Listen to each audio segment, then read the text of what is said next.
Welcome to When One Thing Leads to Another, a podcast that takes you freewheeling down the great internet rabbit hole of trivia.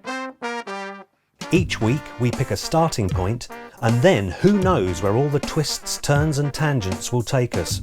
But we'll be sure to unearth a treasure trove of frivolous facts that will be as fascinating as they are, well, useless. When One Thing Leads to Another is produced and presented by us, Helen and Bill Rich. Our theme music is by Justin Mitchell. This is episode 19, The Young Ones. Now this year, 2022, marks the 40th anniversary of the first broadcast of the British sitcom, or should I say anti-sitcom, The Young Ones. Oh, 40th, so it started in 1982. Fast maths, I like it. Very good. Some quick facts, as you say, 1982, it ran until 1984. It's just two series. And interestingly, the BBC didn't really much care for it. Well, that doesn't surprise me. Yeah, a pilot episode was made. And the BBC didn't actually like it, but supposedly because Channel 4 television had just begun to broadcast and they had their eye on a young alternative audience, the BBC thought it needed to compete. And so against its better judgment, it actually commissioned and broadcast a series. Now, you know how on the show they used to have bands performing each episode? And they had Madness, Motorhead, Dexy's Midnight Runners and the Damned, amongst others. Well, apparently that was done so the programme could be classified as light entertainment or variety instead of a sitcom, because the BBC's sitcom budget had already been spent. Oh, that's brilliant. Yeah, isn't that funny? And I think it would be fair to say that The Young Ones was what one might describe as divisive. Yes. Would you say that? I mean, it was a huge hit with the young, while the older generation thought it was vulgar rubbish. Yeah. I remember being at school, and if you hadn't seen The Young Ones, then you couldn't be a cool kid for the day. Oh, really? Yeah, because before registration or whatever like that, if you'd seen The Young Ones, then you could say, oh, did you see that bit where Vivian hit Rick over the head with a frying pan? Yeah, it's really funny. And then you'd be one of the cool kids. Oh, wow. I think I was a little bit too young because I would have only been 7. So we didn't chat about those kind of things at registration. Now, The Young Ones was written by Rick Mayall, Ben Elton, and Lisa Mayer. Yes. And it was at the forefront of the 80s alternative comedy scene. Yeah. It was a sort of bastard child of the Goons and Monty Python, I suppose, wasn't it? Although, having said that, I'm reading here with interest that Spike Milligan from the Goons didn't like it at all. No. And particularly Rick Mayall, who he is quoted as saying, Rick Mayall is putrid, absolutely vile. He thinks nose picking is funny and farting and all that. He's the arsehole of British comedy. I'm a bit disappointed in Spike there. It's a shame that he couldn't see that Rick was playing the character of Rick, who was the arsehole. Yeah, exactly. Yeah. A bit harsh, I thought. And some more interesting facts, if you like, about The Young Ones. Now, you remember Vivian, obviously played by Adrian Edmondson. Yeah. Vivian was a pretty weird spelling. I don't know if you remember. Yeah, it had a Y in it, didn't it? Yeah, it was Vyvyan. Yeah. And it was spelt that way because one of the writers, Lisa Mayer, used to live on Vivian Terrace in Bristol. Okay. And so that's why he had that spelling. And the exteriors in the series were shot in Bristol, even though the young ones were students at Scumbag College in London. Oh, and it was filmed in Bristol. Well, I didn't know that. Yeah. And talking of Vivian, as we mentioned, played by the brilliant Adrian Edmondson, of course. I didn't know this, but he was also a pop video director. Oh, was he? Yeah. I didn't know that. He directed Fiesta by the Pogues. Did he? Yeah. He also directed Prime Mover by Zodiac Mind Warp. Okay, I remember Zodiac Mind Warp. And he did a few others, and he even won a Best Video at the MTV Awards for one of your favourite bands, Squeeze, Hourglass. Oh, I remember the Hourglass video. Yeah, that's directed. Adrian Edmondson. Yeah, directing that. Yeah. Oh, that's great. And an interesting fact about Rick Mayall, who played Rick, of course, albeit this happened well after the Young Ones finished. This is a weird fact, right? He and his wife Barbara persuaded Little Richard, the singer turned preacher, to baptise their daughter Rosemary at top London restaurant L'Escargot. Bizarre. How bizarre is that? I mean, I've read it, but it just seems a little bit like an urban myth. Wow. But it's there on the internet, so who knows? And you'll remember that Rick went on to play the part of Alan Bastard in The New Statesman. Yeah. Well, I read here that Conservative Minister Michael Portillo helped Rick research his role. Which is pretty funny. OK, I've been having a little look at Nigel Planer, who played, obviously, Neil the hippie. Of course. Who was relentlessly bullied and physically assaulted by Rick and Vivian. Interesting fact, when Nigel Planer started working on The Young Ones, he was David Essex's understudy in the West End musical Evita. Well, how about that? Yeah. So had Dave ever fallen sick, Nigel Planer would have played the part of Che Guevara. Something quite different to Neil the hippie. Yeah. I'm just trying to picture Neil the hippie being Che Guevara. Hey guys. Oh, God. Hey guys, this whole revolution thing is kind of really like bumming me out, man. Remember when Nigel Planer, in character as Neil, released a cover version of Hole in My Shoe? I remember it well, yeah. And all that I knew was the hole in my shoe, which was letting in water. I think we may have had the 7-inch single. Anyway, he won a Brit Award for Best Comedy Song in 1985. Did he? The only time such a category has existed. And, you know, the song was originally recorded by a favourite of mine, Traffic. Oh, Traffic, yeah, of course, yeah, Steve Winwood, yeah. Yeah, both versions reached number 2 in the UK singles charts. Oh, OK. And Neil from The Young Ones version featured backing vocals by Barbara Gaskin. Do you remember her? Barbara Gaskin, that rings a bell. That song with Dave Stewart, not the Eurythmics one. No, the other one, yeah, OK. Yeah. And Hole in My Shoe was produced by Dave Stewart. Oh, OK. Yeah. He'd obviously had the number 1 hit in 1981, It's My Party and I'll Cry If I Want To, which itself was a cover. Yeah, we had that on a compilation album called Chart Hits 81. That obviously was recorded by a number of other singers, but one notable version was Leslie Gore, who had a big hit with it in America in 1963. And the interesting thing about that is that was Quincy Jones's first job as a producer. Well, how about that? So going back to Hole in My Shoe, Yeah. the song was written by Dave Mason of Traffic. OK. In fact, it was the first song he wrote. But the rest of Traffic's band members had disdain for the song and they never performed it live. Oh, right, OK. Yeah, Steve Winwood of the band described it as a trite little song, which it sort of is. Yeah. And soon afterwards, Mason left the band as it became evident he wanted to go in a very different direction to the rest of the band. Oh, OK. Yeah. Apparently Mason was very good friends with Jimi Hendrix and he played the 12-string guitar on Jimmy's version of Dylan's All Along the Watchtower.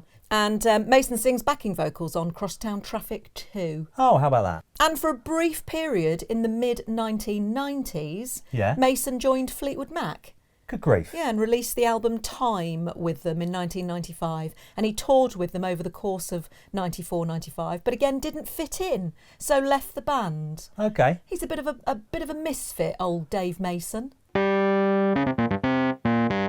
Right, just rewinding back to the fact that Nigel Planer, who played Neil in The Young Ones, was David Essex's understudy in the musical Evita, as we have learned. I disappeared down the rabbit hole of Evita. Oh. Yeah. Now, of course, it was written by Andrew Lloyd Webber and Tim Rice, but it was Tim Rice who had the idea of making a musical based on Eva Perón, the former First Lady of the Argentinian leader Juan Domingo Perón, after hearing the end of a radio show about Eva Perón, which intrigued him. Oh. So imagine if he had never heard that little snippet of the end of a radio show, we would never have wouldn't be sitting here in our dressing gowns talking about Evita. That is too true. And apparently Tim Rice, when he was a kid, he was an avid stamp collector, and he had always been fascinated by the image of Eva Perón on the Argentinian stamps. Oh, I don't know what that looks like. No. I don't think I've ever seen an Argentine stamp. Oh, you're really missing out. They're really quite something. And he was unaware of her significance in Argentina's history, and so thus began his research. And he became so fascinated during his research of Eva Perón, he named his first daughter after her. Oh. So Tim Rice's oldest daughter is called Eva. Nice. It's a nice name. It's a good name. It's a solid name. And originally Rice had suggested the idea of a musical based on Eva Perón to Lloyd Webber. Yeah. But Lloyd Webber initially rejected the idea and instead decided to collaborate with Alan Ayckbourn on Jeeves, which was a musical based on the P.G. Wodehouse And what character. a success that was. Well- I mean, Madonna also has made a film version of Jeeves. Yeah, that's right. It proved to be a critical and commercial flop, which I find it rather comforting that even Andrew Lloyd Webber can muck up sometimes. It sort of gives hope to us all in a way, doesn't it? We're all human.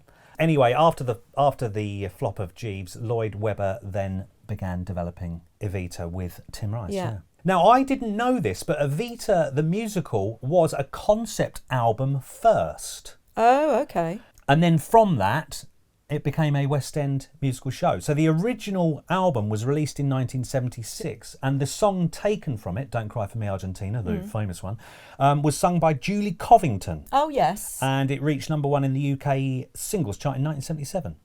And Covington was then offered the part of Eva Peron when it went to the stage, but she turned it down. Right. Which led Elaine Page to take the role, famously. Oh. Yeah. And I thought this was interesting. For the original album, the part of Juan Perón, that's Evita's husband, that was originally offered to Steve Marriott of the Small Faces. Oh. Apparently, yeah.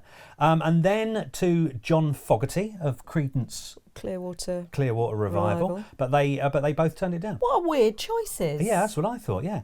And do you remember Murray Head? I do, One Night in Bangkok. Yeah, that's him. Yeah. I didn't realise that he was actually a star of the stage. Because Well, that is from a musical, isn't it? yeah, well, I never knew that. Isn't that from Chess? It is. You're right. Yeah, which I think was co-written with the guys from ABBA. Was it? Yeah, which is interesting, isn't it? Ooh. So Murray Head did some demos, but in the end, Paul Jones from Manfred Mann sang Juan's parts on that original album. Oh, okay. Okay, and I was reading the personnel on that original album of Evita, and I thought it was interesting that Hank Marvin off of The Shadows played guitar on it, on a number of the songs too, And then... what happened? Then the stage show happened, and then another album was made. Oh, I see. With the original cast of the stage show, which is the album that my mum and dad had. Right. And I think it was gatefold vinyl. Right. And was David Essex on that one? And that was the David Essex and Elaine Page one, 1978. Right. Yeah. Oh, it's funny. So it's like the first album was testing the water, maybe, to see if people liked the song. It was almost like a prototype, and then, that did well because the lead song from it got to number one. So they thought, we'll actually make a stage musical out of it. Maybe Lloyd Webber was being a bit careful after the disaster of Jeeves. Oh, yeah, could be. Did you know that Tim Rice is one of only 15 people to have an EGOT? Oh, an EGOT, yeah, okay. Do you know what an EGOT? Go on, tell me what you know. Yeah, I think an EGOT is someone who has won an Emmy, Grammy, Oscar, and Tony Award. That's correct. Unsurprisingly, Andrew Lloyd Webber is one of the 15 also. Other recipients include Audrey Hepburn, John Gielgud, Whoopi Goldberg, and John Legend. Oh, wow, how about that? And did you know that the EGOT acronym was coined by actor Philip Michael Thomas when his role off of Miami Vice? Yeah.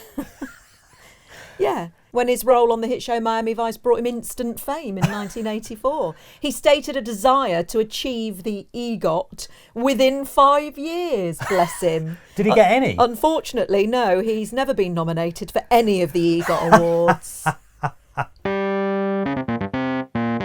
Going back to the musical Evita, I found some great facts about Argentina. Oh, okay, nice. The name Argentina... which you might be able to work out, derives from the Latin word for silver, which is argentum. Oh, yeah, okay, that sort of makes sense, yeah. And it's believed that this name was chosen due to the history of the European conquerors coming to South America to mine the precious metal. Typical bloody colonisers going over there mining for precious metals and enslaving all the locals. Yeah, that's right. We'll have this land now and we'll start drilling and we'll get you to do all the hard work. Yeah, a little bit of politics there. A football legend, Maradona, has inspired a religion. Did you know? The church, located in the city of Rosario, was opened in 1998 by a small collection of Maradona fans. And the religion has its own set of 10 commandments, including name your first son Diego and the ball is never soiled.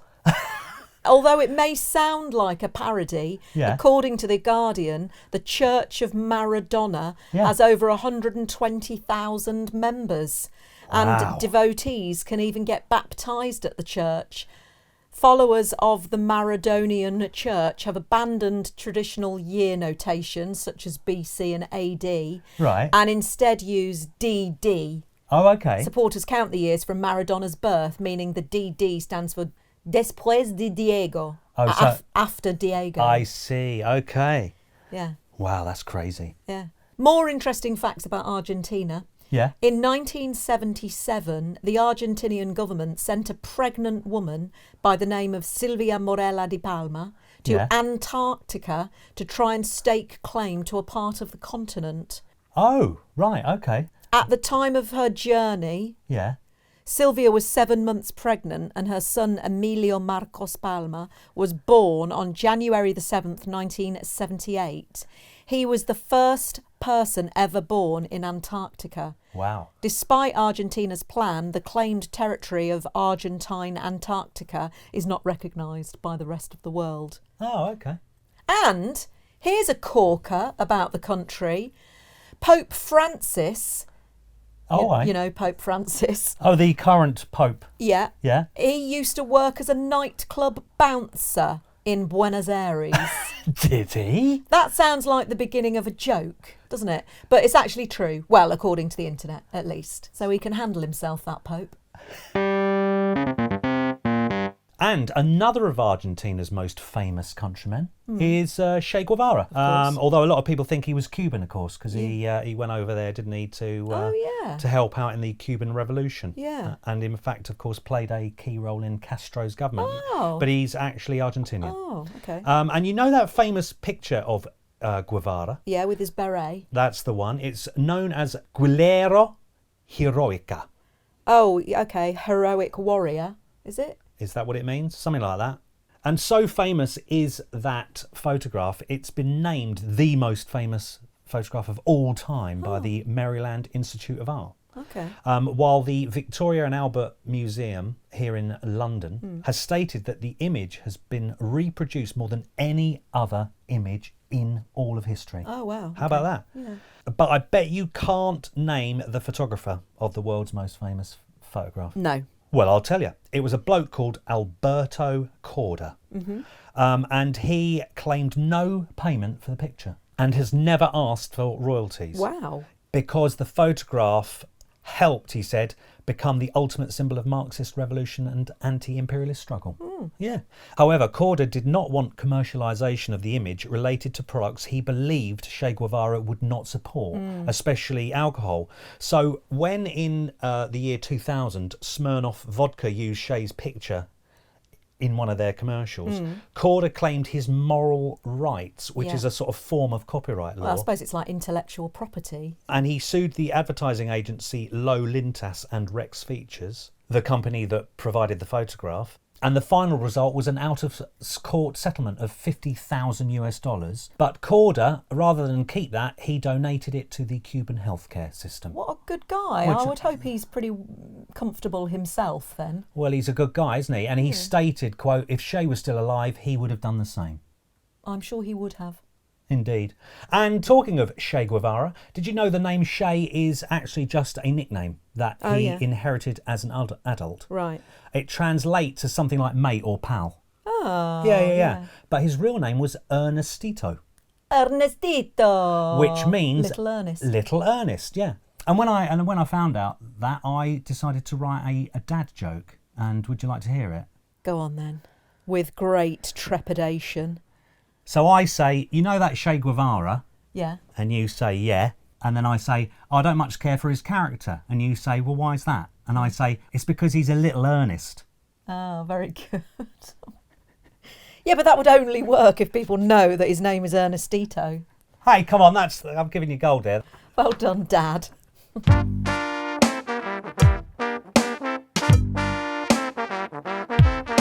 Thank you for listening to When One Thing Leads to Another, a podcast produced and presented by us, Helen and Bill Rich. If you've enjoyed this episode, then please rate and review us on wherever you get your podcasts. And don't forget to subscribe, and that way you'll never miss an episode. We'd also love to hear from you, especially if we've got any of our information wrong, or you have some more fascinating facts about something we've talked about, or you could even suggest a subject for our starting point. Our email address is whenonethingleads-to-another@gmail.com. A massive thank you to Justin Mitchell for letting us use his music as our theme song. It's a track called Homo Erectus, taken from his fantastical album called The Garden of Earthly Delights, which is available to buy from bandcamp.com. Thanks also to Acast for hosting us. Join us next week for another episode of When One Thing Leads to Another. Please note that all facts have been found on the internet and therefore we cannot vouch for their veracity.